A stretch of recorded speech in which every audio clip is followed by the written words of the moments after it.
안녕하세요. CNI 소비자연구소 대표 조임입니다. 자, 오늘도 소비자 핫 이슈에 대한 이야기 나눠볼 텐데요. 녹색소비자연대 손초록 상임위원님 모셨습니다. 안녕하세요. 네, 안녕하세요. 네네. 자, 오늘은 의료 분쟁 조정에 대한 이야기 좀 네, 나눠보려고 그렇습니다. 하는데요. 네, 뭐 이게 소비자한테 도움이 되는 거냐, 결국은 가제는 개편 아니냐, 뭐 이런 지적이 있기도 한데, 그러나 의료 분쟁 조정 중재원이 또 소비자를 위해서 하는 역할이 분명히 있는 것 같아요. 네, 그렇습니다. 그래서 어떤 조직인지, 어떤 역할을 하고 있는지, 또 사례도 소개해드리고 그런 시간을 좀 갖도록 하겠습니다. 네.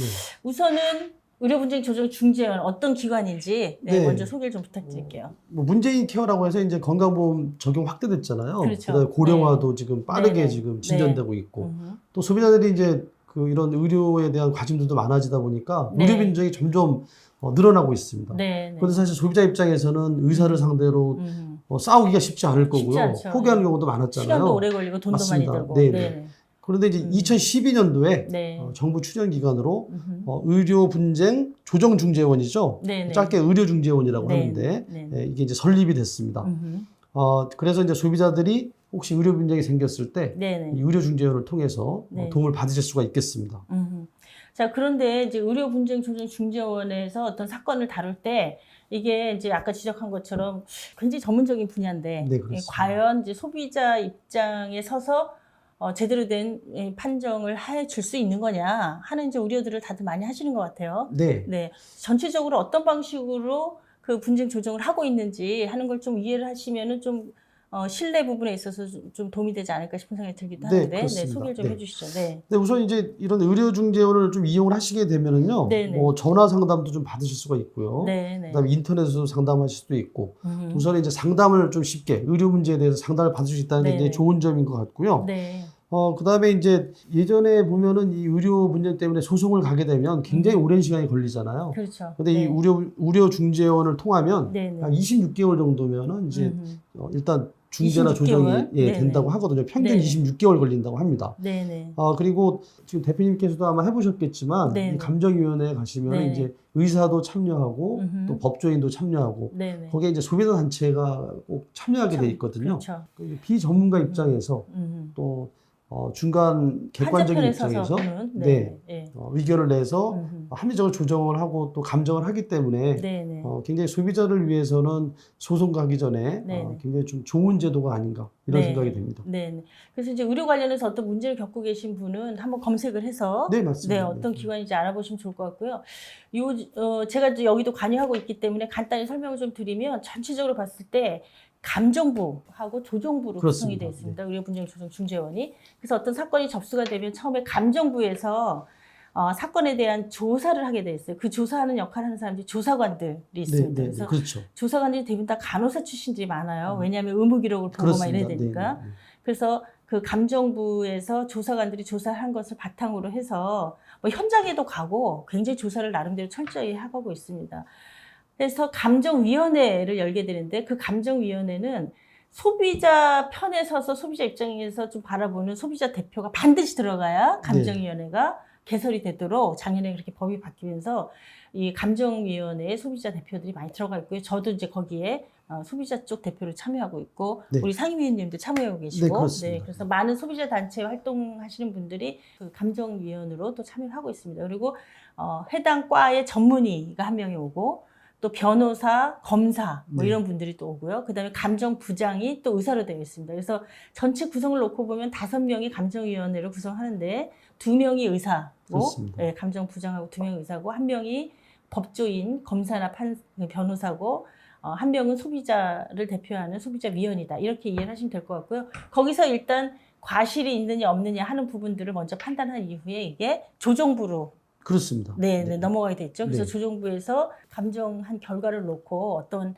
배상을 해줘야 될지 뭐 하는 것들을 결정하고 서로 중재하는 그런 역할들을 하도록 구성이 돼 있어서 사실 기존에 했던 어떤 의료 분쟁 또는 다른 소비자 분쟁 조정의 어떤 체계보다도 굉장히 과학적이고 전문적이고 체계적으로 네, 돼 있습니다. 그렇게 되어 있어서 그냥 선입견을 가지고 뭐 의사 편만 들은 거 아니야 뭐 이렇게 생각하실 필요는 없을 것 같아요. 그리고 의사들 입장에서는 사실 필요하잖아요. 뭐 그렇습니다. 와서 뭐 이렇게 하는 네. 것보다 깔끔하게 이런 제3의 조직을 통해서 사실 당사자들끼리 이제 분쟁이 발생하고 부딪히다 보면 사실 소비자나 의사가 서로 상당히 좀 힘들거든요. 그렇죠. 근데 이제 결국 이런 제3자가 개입을 해서 중재를 해주고 조정을 해준다는 제도이기 때문에 굉장히 그 소비자나 아니면 의사 쪽에서 봤을 때에도 유익한 제도라고 생각이 되고요.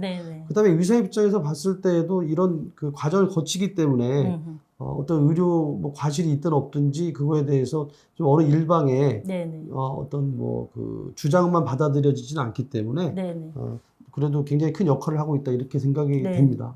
자, 이제 사례도 좀 준비를 해오신 것 같은데 예, 사례 하나 좀 소개해 주시죠. 네. 이제 한 분은 이제 그 얼굴에 어떤 피부에 관한 그 조치를 받으시다가요. 실명을 하신 분이 계셨어요. 아, 실명을요? 네네. 상당히 심각한 사건이었죠. 네. 근데 이 경우에는 결론적으로 말씀드리면 병원 쪽에 과실이 좀 인정이 돼서 약 1억 2천만 원 정도를 배상받는 이런 그 조정이 있었고요. 또 한 가지 사례는 굉장히 좀 어떻게 보면 좀 사소한 건데 이런 것도 이제 중재 조정이 들어간다는 걸 알아두시면 좋을 것 같은데요. 이분은 티눈 치료를 하셨어요. 근데 처치 부위에 이제 감염이 발생이 됐거든요. 근데 이제 수술하시고 나서 10분도 되지 않아서 이분이 그 전신이 뭐 입이 마르고 혀가 굳어지는 그런 증상이 생겼대요. 그래서 이제 이분이 그러고 나서 3일 후에 재방문했는데 소독도 하지 않고 뭐 포진이라고 하나요? 물집을 터뜨려서 다른 병원에 가서 17일간 항생제를 받아서 복용을 했다고 합니다. 그런데도 이제 맥이 없고 입 마르는 증상이 계속됐다고 해요. 그래서 이분이 그 원래 그 치료했던 병원에 50만 원을 요구했던 이런 사례였거든요. 50만 원. 네네. 그런데 근데 그 티눈 치료를 하고 왜 소독이나 이런 걸 안 했을까요? 이상하네. 근데 이제 병원 쪽 얘기는 또 다릅니다. 병원 쪽 얘기는 티눈에 대해서는 정상적으로 냉동 치료라는 걸 했다고 이제 주장을 하고요. 그다음에 또 이런 시술은 마취 자체가 이제 불필요하답니다. 그리고 살균 소독 자격이 있는 용액으로 또 닦아냈고 전반적으로 봤을 때 시술에 전혀 문제가 없었다 이렇게 주장을 했었고요.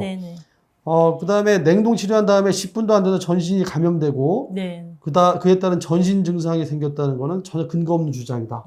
이렇게 이제 그거는 좀 의학적으로 좀 적절한 의학적으로 해석이 잘 되는 건 아닌 것 같아요. 감염이 설사 있다 하더라도 전신적인 증상이 나타나려면 적어도 하루 이틀 시간은 걸리거든요. 10분 만에 나타나는 건 약간 정신적인 그 쇼크 같은 그런 게 있으면서 좀 나타나지 않았을까 그런 생각이 들기도 하는데. 이건 의료중재원에서도 어떻게 지금 결론을 내렸냐면요. 적절한 시술 방법이었다. 그렇게 결론이 났고요. 또 냉동 치료 전에 이제 각질을 깎아내는 시술을 했던 모양인데요. 그것도 역시 적절했다고 봤습니다. 그 다음에 시술 전 소독이 반드시 필요한 거라고 볼 수는 없지만 시술 후에 감염이 발생할 수 있어서 항생제 처방한 것도 적절했다. 그래서 이제 전반적으로 그 병원 과실이 없다고 본 거고요. 그 다음에 이분이 주장하셨던 전신 무력감 같은 거에 대해서는 이것과는 관계가 없다고 이제 연관성이 없다. 이렇게 판단해서 요거는 이제 의사 쪽에 손을 좀 들어줬습니다. 그렇군요. 제가 보기에는 그 직접적 관계는 분명히 없는 게 의학적으로는 맞는 것 같고요. 근데 어쨌든 그 상황에 접하면서 제가 충격을 받거나 그래서 좀 확장된 개념으로 환자 편에서 생각을 하면 이제 이 시술이 잘 안 되면서 본인이 어떤 증상을 겪었다 이렇게 주장을 할 수가 있을 것 같긴 해요. 근데 그걸 과실로 연결시키기 좀 어려운 그런 상황이라고 보여지네요. 대표님도 참여해 보셔서 아시겠지만 그 법률 전문가도 이제 같이 참여를 하는데 사실 법적 인과관계가 상당히 좀 엄격하게 적용이 되는 편이라서 그런 어떤 가능성 가지고 또 그 병원, 그러니까 의사의 과실을 얘기하기에는 또 쉽지는 않더라고요. 쉽지 않죠. 그래서 사실 의료의 여러 가지 시술 과정이 100% 원하는 결과를 갖지 못하는 경우들이 참 많아요. 사람이 하는 일이기 때문에 또 의학이라고 하는 게 한계가 있지 않습니까? 기술적으로도 그렇고. 그래서 결과가 좋지 않다고 해서 그걸 과실이라고 얘기할 수는 없고 분명히 그 과정에서 지연이나 또는 오류, 왜곡 이런 것들이 분명하게 있어야 이걸 의학적으로 과실이다 이렇게 이야기를 하기 때문에 환자 입장에서는 내가 분명히 손해를 입었는데 왜 과실이 없다 그러냐 이렇게 해서 불만을 제기하시는 경우들을 꽤 많이 본 것 같아요. 그렇습니다.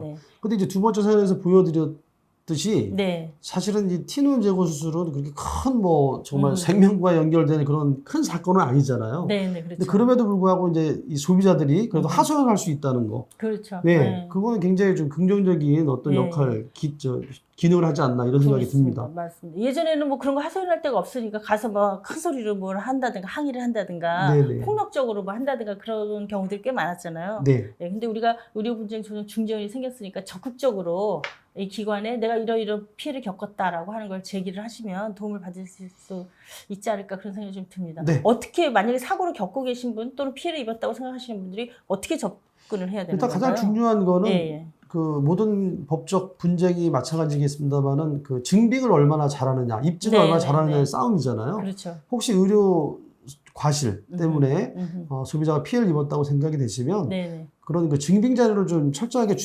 체크하시는 게 좋을 것 같아요. 의무기록 같은 거. 네, 의무기록. 그다음에 네. 그 당시 그 의사의 어떤 진료에 대한 그 시간, 네. 그다음에 어떤 진료 또 활동 뭐 이런 것도 좀 잘 기록을 해놓으시고 네네. 또 정황, 뭐 증인 이런 것도 좀 잘 확보하셔서 네네. 어쨌든 나중에 이건 의료진 그다음에 병원의 과시다라는 걸 증명하기 위한 소비자가 주장할 수 있는 다양한 입증 자료들을 준비하시는 게 가장 큰 관건이 아닌가 이렇게 생각이 됩니다. 네, 그렇습니다.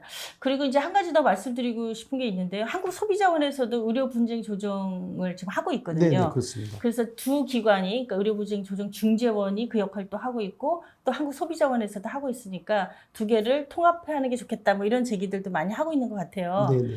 근데 이제 제 생각에는 사실 소비자원에서 하고 있는 의료 분쟁 조정하고 또 의료 분쟁 조정 중재원에서 하고 있는 것하고는 약간 조금 차이가 있습니다. 방식 자체가. 주로 소비자원에서는 실무 중심으로 그렇게 하고 있고 자문위원들을 광범위하게 두고 실무자들이 그냥 자문위원들의 자문을 받아서 결정하는 방식으로 좀 하고 있는데 그래서 서로 간에 장단점이 좀 있습니다. 그래서 뭐 꼭 억지로 두 조직을 통합할 필요는 없이 당분간은 좀 서로가 장점들을 더 키워나가는 것들을 좀 뭐 인정하면서 가도 좋지 않을까? 뭐 저는 개인적으로 그렇게 생각이 좀 하고 있어요. 소비자 입장, 그다음에 수요자 입장에서는 그런 통로가 여러 개 있다는 게 오히려 좋을 것 같아요. 선택할 수 있을 거고요.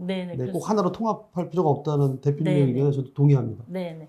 자, 오늘 의료 분쟁 조정 중재원에 대한 소개를 좀 드렸는데요. 어떤 의료 관련해서 피해를 겪었거나 또는 내가 잘 납득이 안 되는 결과를 가지게 된 경우에 그냥 뭐 막 분노하거나 또는 내가 그냥 피해를 입었다라고 하는 생각만 하고 계시지 말고 의료 분쟁 조정 중재원에 자신의 상황을 잘 기술해서 네, 그렇습니다. 감정을 좀 의뢰해 보신다든지 하는 절차들을 밟아가시면은 오해도 풀리기도 하고 또 정말 의료기관에서 어떤 문제가 있었을 경우에는 그에 대한 배상 결정도 받으실 수 있을 거라고 생각이 됩니다. 네, 앞으로 이제 의료 관련한 여러 피해 상황이라든가 사고 관련해서도 우리 소비자들과 많이 이야기 좀 나눈 기회가 있었으면 좋겠습니다. 네, 오늘 말씀 감사드리고요. 감사합니다. 여러분 구독, 좋아요 많이 부탁드립니다. 감사합니다.